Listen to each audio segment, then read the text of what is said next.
Bismillahirrahmanirrahim. Assalamualaikum warahmatullahi wabarakatuh.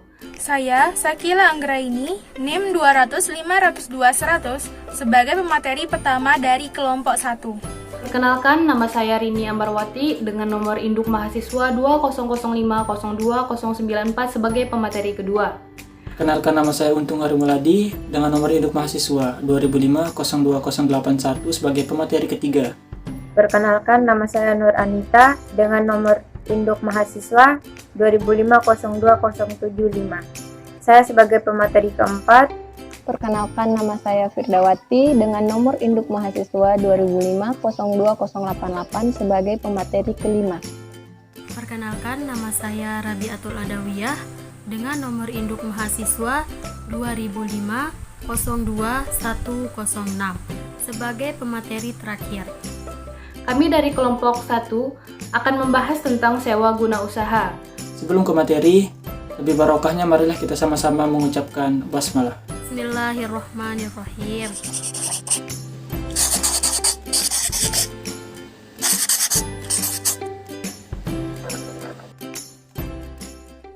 Baiklah, langsung saja kita menuju materi pertama. Materi pertama adalah pengertian dari sewa guna usaha. Sewa guna usaha atau disingkat dengan SGU adalah kegiatan pembiayaan dengan menyediakan barang atau modal yang dilakukan selama jangka waktu tertentu, baik dengan hak opsi maupun tanpa hak opsi untuk digunakan oleh penyewa guna usaha berdasarkan pembayaran secara angsuran. Hak opsi adalah hak untuk membeli objek sewa guna usaha setelah berakhirnya perjanjian berdasarkan nilai sisa yang disepakati bersama. Kegiatan sewa guna usaha ini telah diatur dalam Keputusan Menteri Keuangan Republik Indonesia Nomor 1169/KMK 01/1991 tentang kegiatan sewa guna usaha atau leasing. Pengadaan barang modal dapat juga dilakukan dengan cara membeli barang penyewa guna usaha yang kemudian disewa guna usahakan kembali. Sepanjang perjanjian sewa guna usaha, hak milik barang modal berada pada perusahaan pembiayaan. B. Perkembangan perusahaan leasing dan tinjauan syariah terhadap leasing di Indonesia. Yang pertama, perkembangan perusahaan leasing. Leasing sebagai suatu lembaga pembiayaan dapat dikatakan sebagai suatu kegiatan yang masih sangat muda atau baru dilaksanakan di Indonesia pada awal tahun 1970-an dan baru diatur untuk pertama kalinya dalam Peraturan Perundang-undangan Republik Indonesia sejak tahun 1974, yaitu dengan dikeluarkannya keputusan bersama antara Menteri Keuangan, Menteri Perindustrian, Menteri Perdagangan nomor Kep 122-4-2-1974, nomor 32-M-SK-2-74, dan nomor 30-KBP-1-74 tanggal 1 Februari tentang perizinan usaha leasing di Indonesia.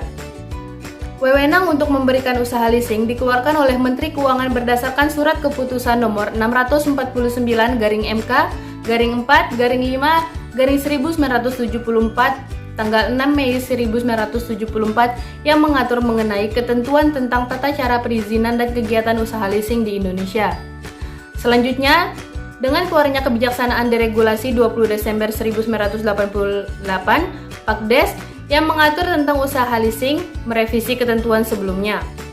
Kemudian, dalam Kepres nomor 61 tahun 1988 dan Keputusan Menteri Keuangan nomor 1251/KMK 013/1988 tanggal 20 Desember 1988 tentang ketentuan dan tata cara pelaksanaan lembaga pembiayaan yang antara lain menerangkan bahwa perusahaan pembiayaan melakukan kegiatan yang meliputi bidang usaha, sewa guna usaha, modal ventura, perdagangan surat berharga, anjak piutang, usaha kartu kredit, dan pembiayaan konsumen. Perkembangan usaha leasing di Indonesia berkiprah dalam pembiayaan perusahaan-perusahaan khususnya di bidang ekonomi. Dari jumlah hanya 3 perusahaan di tahun 1975 menjadi 17 perusahaan leasing. Pada tahun 1982 meningkat menjadi 47 perusahaan pada tahun 1984 dan meningkat lagi menjadi 83 pada tahun 1987. Kemudian kembali menjadi 112 perusahaan leasing dan pada akhir tahun 1993 telah menjadi 115 perusahaan. 2. Tinjauan syariah terhadap leasing di Indonesia. Kajian leasing dalam hukum Islam dapat diidentikan dengan kajian ijarah, khususnya capital lease, operating lease. Jenis operating lease yang dikelan dengan sewa-menyewa biasa dalam istilah muamalah dikenal dengan ijarah murni, yaitu sewa-menyewa biasa. Hukum pelaksanaannya dalam Islam adalah dibolehkan dengan dasar hukum Quran Surah Al-Baqarah ayat 233. Yang menjadi dalil dalam ayat di atas adalah ungkapan, apabila kamu memberikan pelayanan yang patut. Ungkapan tersebut menyatakan adanya jasa yang diberikan berkat kewajiban membayar upah atau fee secara patut. Dalam hal ini termasuk di dalamnya jasa penyewaan atau leasing. Adapun mengenai jenis financing leasing, terdapat beberapa fakta yang menunjukkan keharaman transaksi ini, yaitu antara lain, yang pertama, dalam leasing terdapat penggabungan dua akad, yaitu sewa-menyewa dan jual-beli, menjadi satu akad atau akad leasing. Padahal syarat telah melarang penggabungan akad menjadi satu akad. Yang kedua, dalam akad leasing biasanya terdapat bunga. Maka harga sewa yang dibayarkan per bulan oleh lease bisa jadi dengan jumlah tetap atau tanpa bunga, namun bisa jadi harga sewanya bisa berubah-ubah sesuai suku bunga pinjaman.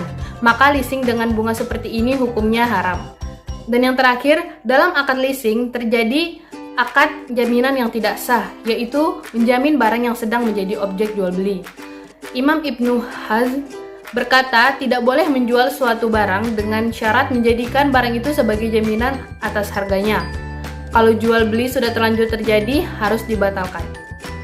Berdasarkan 3 alasan di atas, maka leasing dengan hak opsi atau financing lease atau yang dikenal dengan leasing saja hukumnya haram. Jenis-jenis sewa guna usaha. 1. Kapitalis. Perusahaan leasing pada jenis ini berlaku sebagai suatu lembaga keuangan. Leasing yang akan membutuhkan suatu barang modal menentukan sendiri jenis serta spesifikasi dari barang yang dibutuhkan. Leasing juga mengadakan negosiasi langsung dengan supplier mengenai harga, syarat-syarat perawatan serta hal-hal lain yang berhubungan dengan pengoperasian barang tersebut. Lessor akan mengeluarkan dananya untuk membayar barang tersebut kepada supplier dan kemudian barang tersebut diserahkan kepada lessee. Sebagai imbalan atas jasa penggunaan barang tersebut, lessee akan membayar secara berkala kepada lessor sejumlah uang yang berupa rental untuk jangka waktu tertentu yang telah disepakati bersama. Jumlah rental ini secara keseluruhan akan meliputi harga barang yang dibayar oleh lessor ditambah faktor bunga serta keuntungan pihak lessor. Selanjutnya, kapital atau finance lease masih bisa dibedakan menjadi dua, yaitu direct finance lease. Transaksi ini terjadi jika lessee sebelumnya belum pernah memiliki barang yang dijadikan objek lease. Secara sederhana bisa dikatakan bahwa lessor membeli suatu barang atas permintaan lessee dan akan dipergunakan oleh lessee. Sale and leaseback. Sesuai dengan namanya, dalam transaksi ini lessee menjual barang yang telah dimilikinya kepada lessor. Atas barang yang sama kemudian dilakukan suatu kontrak leasing antara lessee dan lessor. Dengan memperhatikan mekanisme ini, maka perjanjian ini memiliki tujuan yang berbeda dibandingkan dengan direct finance. Di sini lessee memerlukan kas yang bisa dipergunakan untuk tambahan modal kerja atau kepentingan lainnya. Bisa dikatakan bahwa dengan sistem sale and leaseback memungkinkan lessor memberikan dana untuk keperluan apa saja kepada kliennya. Dan tentu saja, dana yang dibutuhkan sesuai dengan nilai objek barang lease. Jenis yang kedua yaitu operating lease. Pada operating lease, lessor membeli barang dan kemudian menyewakan kepada lessee untuk jangka waktu tertentu. Dalam praktik, lessee membayar rental yang besarnya secara keseluruhan tidak meliputi harga barang serta biaya yang telah dikeluarkan oleh lessor.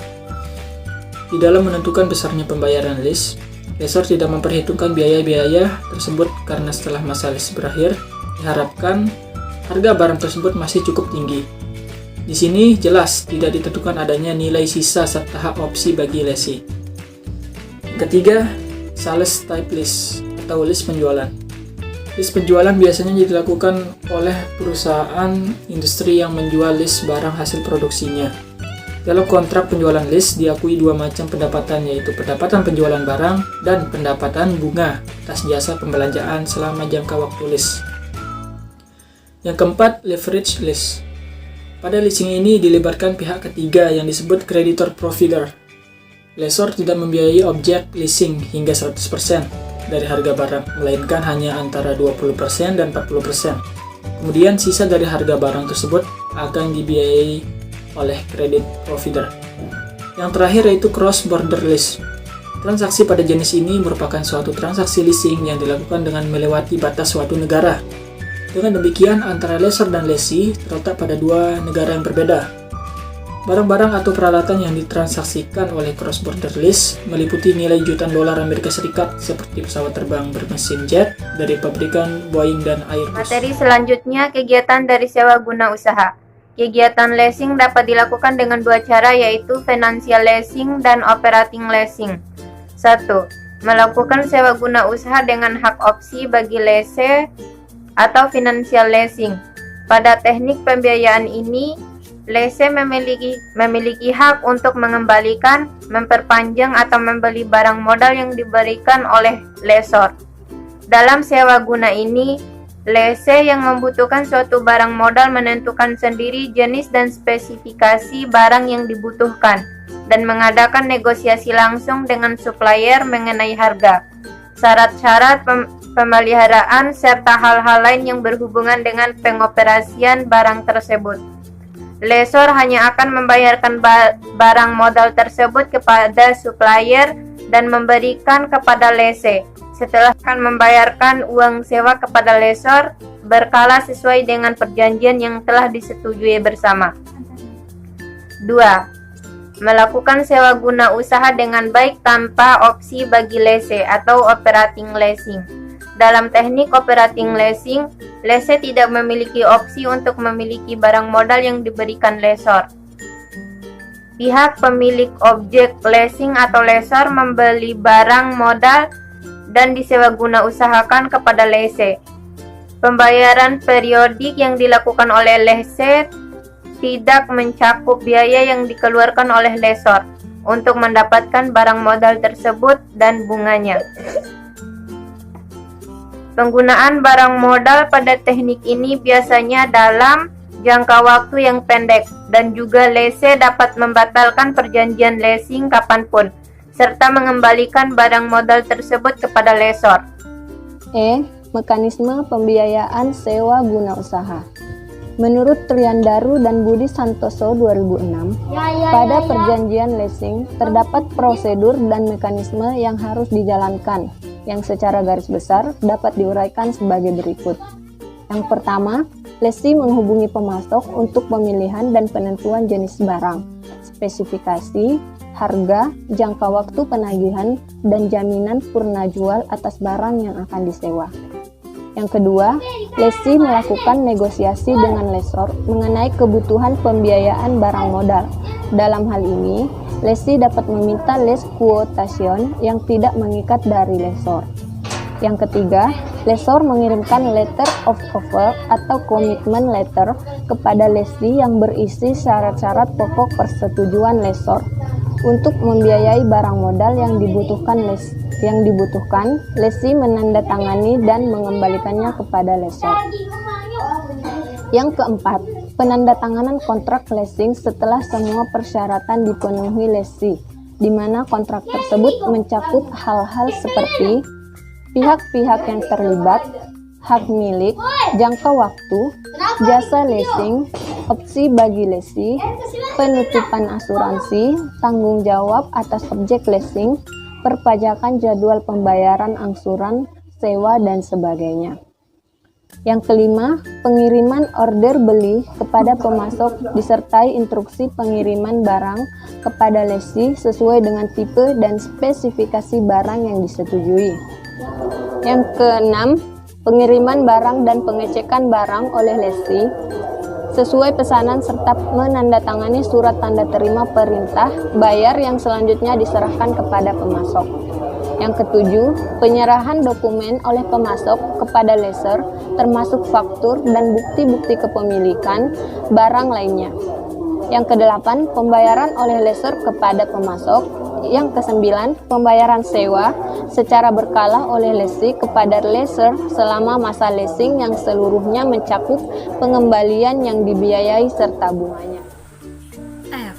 Pihak-pihak yang terlibat dalam sewa guna usaha atau leasing. Menurut Rifai, pada tahun 2013, terdapat beberapa pelaku yang terlibat dalam sebuah transaksi leasing, yaitu sebagai berikut. Lessor.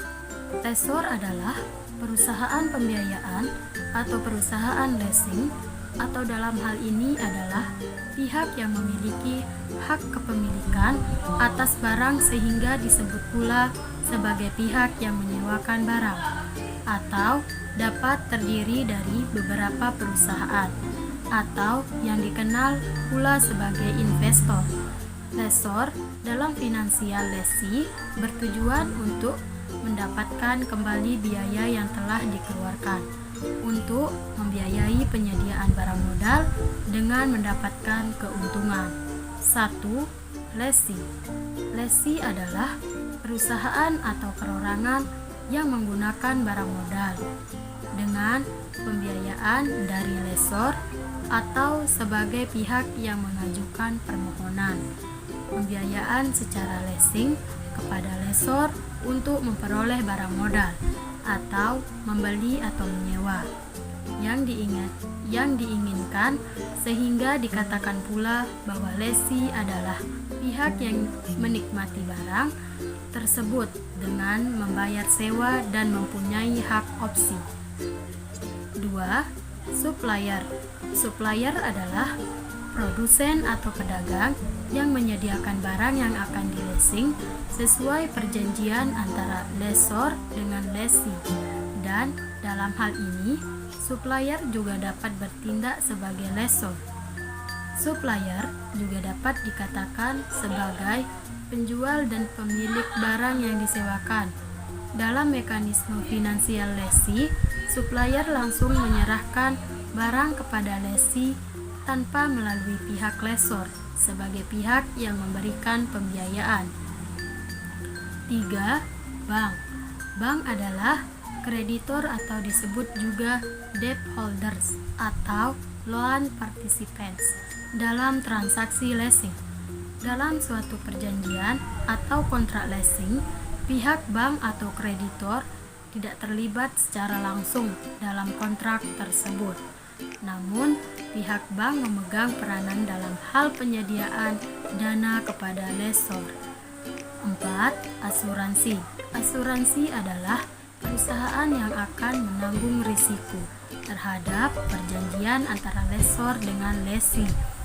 Dalam hal ini, lessee dikenakan biaya asuransi, dan apabila terjadi sesuatu, maka perusahaan akan menanggung risiko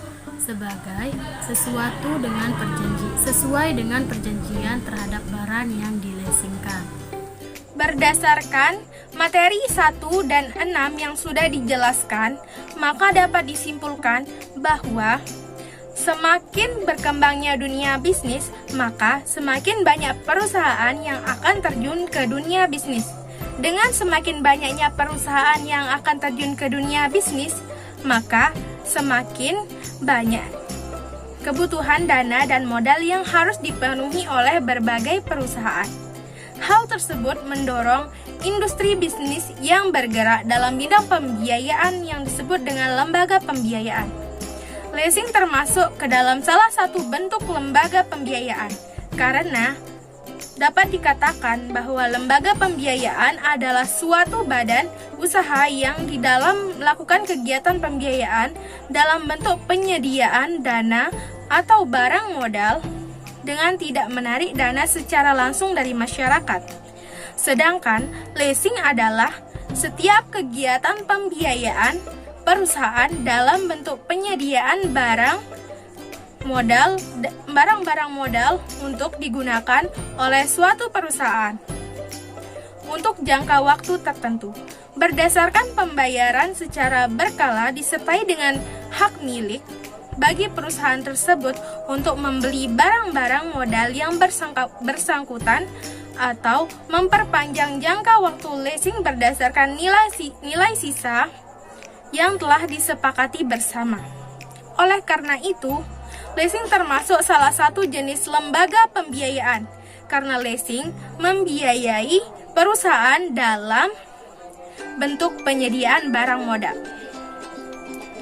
Perjanjian sewa guna usaha yang lahir pada prosedur mekanisme leasing terdiri dari ketentuan-ketentuan, yang salah satunya adalah ketentuan mengenai tanggung jawab para pihak terhadap objek leasing, pembagian, dan pengaturan mengenai tanggung jawab para pihak terhadap objek leasing tersebut pada umumnya dipengaruhi dan ditentukan oleh jenis pembiayaan yang terdapat dalam perjanjian leasing itu sendiri. Namun, secara khusus pembagian dan pengaturan tersebut pada dasarnya harus didasarkan pada kesepakatan para pihak dalam perjanjian. Sedangkan untuk pelaksanaannya harus dilakukan berdasarkan undang-undang. Jadi, itulah kesimpulan yang dapat saya sampaikan. Kurang lebihnya mohon dimaafkan. Sekian dari kelompok kami. Assalamualaikum warahmatullahi wabarakatuh.